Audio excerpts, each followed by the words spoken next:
It's a pleasure to be here with you. I hope to share some personal stories, to talk about some of the public policy issues of the day, and to provoke you to think for yourselves about the issues of civil rights, diversity, and the changing face of our nation. When I was in kindergarten, for example, one of my classmates said to me with some puzzlement, "Why are you Chinese?" As if to ask, what are you doing here? Why aren't you on the other side of the world? You know, we had that project that many kids do of trying to dig a hole in China. You know, we got it to, I think, about 5 feet deep before my parents put a stop to that.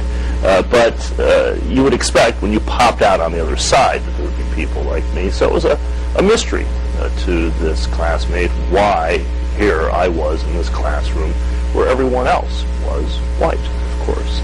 And I didn't know why I was Chinese either, but I figured I was Chinese because my parents were. So I went home and I said to my mother, well, why exactly are we Chinese? And she didn't have a very good answer either. And that's just what it was like to be teased and taunted, sometimes, I'm sure, without any malice in the hearts of my peers, but nonetheless to be called chink or Jap or gook, to be asked if my parents were communists, if we ate dogs, and so on and so forth, on a regular enough basis that it reminded me, no matter how well I learned English, no matter how much I tried to follow the trends, that somehow it wasn't quite right. It still surprised people to walk down the street and see someone like me. It might prompt them to say, well, my, you speak English so well. To which my reply was always, gee, thanks, so do you, which didn't quite make the point that I wanted to make. And what my parents figured was that my brothers and I, by having been born here, as we all were proudly born in the United States, having grown up here, having known no other homeland, that we would be able to assimilate, that we would be accepted automatically, that it wouldn't be problematic. Because after all, we didn't have the accent. We didn't eat the funny-smelling food. You know, my dad was always trying to get us to try chicken feet or something like that, and we would always pass. And if we went to a restaurant, we knew which fork to pick up because we watched and we learned.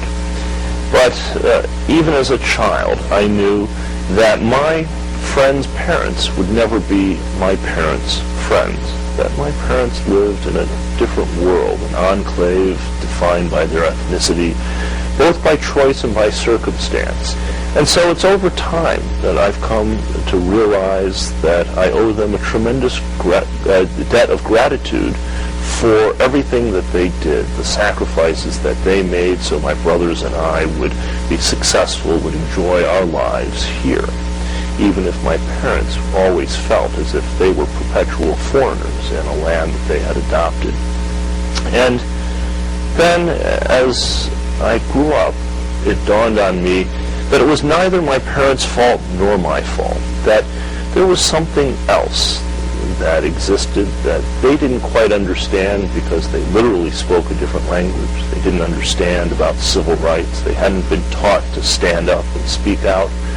But that I learned that this prejudice, there's really no other word for it, this stereotyping, and indeed in some instances it's appropriate to use the word racism, that it wasn't anything we had brought on ourselves, that it was something that others had done wrongly, and that we had not just a right, but in my view, a responsibility to do something about it.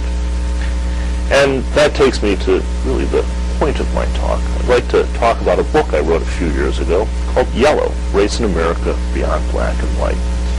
And it's a book that I wrote in part because I've given a lot of thought to race, to these issues of civil rights and diversity, as our nation changes, as we undergo a profound transformation that's never before been made by any human society in recorded history anywhere on the face of the globe peacefully, much less successfully. Within our lifetimes, those of us in this room, around 2050 or so, give or take a few years with present trends, we will cease to have, at least in raw numerical terms, a single identifiable racial majority. You already see. Many of my friends have said to me, they've said, why? Why is it you're obsessed with race? why are you thinking about race and ethnicity all the time? To which my reply is always, I'm not obsessed. We all are. We all have race and ethnicity on our minds, even, or perhaps especially, when we don't realize that that's what we're thinking about. Let me give you a concrete example. This, too, is a true story. Every story I'm going to tell is a true story. That's one of the things I realized about writing this book. I never claimed to be a spokesperson for Asian Americans. Nobody elected me to speak for some 13 million people from 36 different national origins, of different faiths, political preferences, different immigration statuses. The experiences of fifth-generation Californians of Asian descent who may be of mixed background is very different than that of people who are newly arrived, in that pejorative phrase, fresh off the boat from Southeast Asia. And so my experiences are just my set of stories.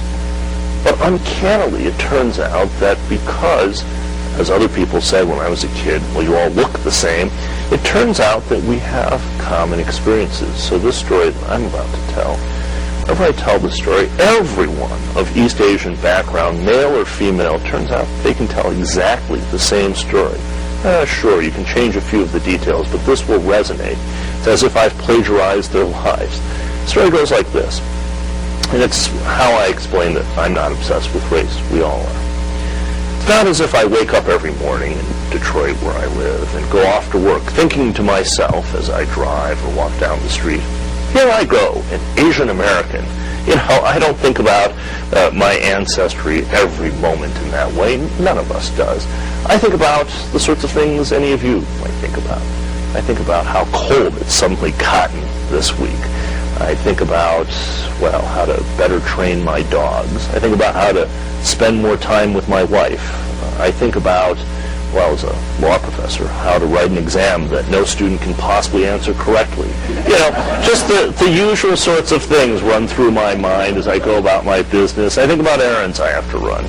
And it's funny how often, it's not every day, but it's often enough, how often I'll have one of these encounters on the sidewalk there with someone I don't know, with a kid, just a boy, maybe 6 or 7 years old, who's minding his own business, coming the other way. And as he comes down the sidewalk toward me and I walk toward him, we two strangers, when he gets to within, 25 feet of me, 20 feet of me, he'll see me there. Even if there's a crowd, he'll spot me. He'll stop. He'll smile. And as soon as I notice that he's staring at me, I know what's going to happen next. He's going to strike a pose. You can guess what sort of pose it is. It's a karate, kung fu, martial arts pose. Right there on the street, he challenges me to a fight. He says ching chong something, he kind of howls, he hisses, he kicks or punches at the air, and then laughing gleefully, he turns around and runs away. Now what's interesting about this is, I could chase this kid down the sidewalk and collar him and say, you're a bigot, but I wouldn't do that. I wouldn't do that because this is not an act of hatred. That is not what is in his heart. This is lighthearted. This is a joke. It's a prank. It's trivial for him. He doesn't know that it was traumatic for me when I was his age, and I used to have these encounters all the time. He has no recollection of any of that teasing and taunting. He doesn't know that this connects to a whole series that triggers for me a whole pattern of memories about what it is like to be the one and only person in the room who looks like you.